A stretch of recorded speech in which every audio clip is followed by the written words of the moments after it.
வணக்கம் நண்பர்களே. காலையில ஏஞ்சதே ரொம்ப தாமதமா தான் ஏஞ்சேன். ஒரு 7 மணிக்கு ஏஞ்சு பல்லெல்லாம் விளக்கிட்டு நம்ம வீட்டுக்கு புதுசா ஒரு மீன் நண்பர் வந்திருக்கிறாரு. அவருக்கு உணவை போட்டு எனக்கும் பயிற்சிக்கு தேவையான உணவை உள்ள தள்ளிட்டு நேரா பயிற்சி கூடத்துக்கு கிளம்பிட்டேன். ஒரு 8 மணிக்கா பயிற்சி கூடத்துக்கு வந்துட்டு பயிற்சி எல்லாம் பண்ணிட்டு இருந்தேன். நம்ம பயிற்சி கூட புது வாத்தியாரு சில பல உணவு குறிப்புகள்லாம் சொன்னாரு. ஏன் அப்படின்னா நம்ம பயிற்சி கூடத்துக்கு வந்து 1.5 மாசத்துக்கு மேல ஆக போகுது. அதோட அவர் சொன்னதை அப்படியே மூளையில ஏத்திட்டு வீட்டு பக்கம் பார்த்து கிளம்பிட்டேன். வீட்டுக்கு வர்ற வழியில நீர்ச்சத்துக்கு கொஞ்சம் வெள்ளரிக்காய் வாங்கிட்டு நேரா வீட்டுக்கு வந்துட்டேன். சரி, இன்னைக்கு காலை உணவா கூழ் குடிச்சு பார்க்கலாம் அப்படின்னு சொல்லி தோணுச்சு. இதுவரை நான் கூழ் குடிச்சது இல்ல, இப்பதான் ஃபர்ஸ்ட் டைம் குடிக்கிறேன். அப்புறம் குடிச்சு பார்த்தேன், ஏதோ ஓரளவு நல்லா இருந்தது. ஒரு வழியா காலை உணவுலாம் சாப்பிட்டு ஒரு முக்கியமான வேலையா வெளியில போக வேண்டி இருந்தது.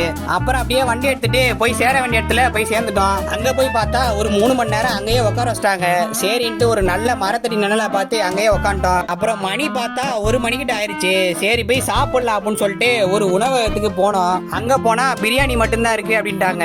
அப்புறம் அதோட பிரியாணியை சாப்பிட்டு அங்கிருந்து அப்படியே கிளம்பி மறுபடியும் அதே இடத்துல வந்து உக்காந்துட்டேன். அப்புறம் வேலைலாம் முடிச்சுட்டு ஒரு தர்பூசணி பழத்தை வாங்கி வண்டியில போட்டு நேரா வீட்டுக்கு வந்துட்டோம். வீட்டுக்கு வந்துட்டு ஒரு 1 மணி நேரம் சிறிய தூக்கத்தை தூங்கிட்டு அப்புறம் சாயந்தரம் ஒரு 5 மணி போல ஏஞ்சி வாங்கிட்டு அந்த வெள்ளரிக்காயை சாப்பிட்டு மறுபடியும் பயிற்சி பண்ணேன். அப்புறம் பயிற்சி எல்லாம் பண்ணி முடிச்சுட்டு எங்க வீட்டுல கொஞ்சம் தாவரங்கள் இருக்கு. அந்த தாவரத்துக்கு எல்லாம் போய் தண்ணி ஊத்திட்டு நீங்களும் உங்க வீட்டுல ரொம்ப இல்லைனாலும் ஒரு 2 தாவரமாவது வளங்க. இந்த தாவரம் தான் வளர்க்கணும் அப்படின்னு இல்ல, உங்களுக்கு பிடிச்ச எந்த தாவரமா இருந்தாலும் சரி நீங்க வளங்க.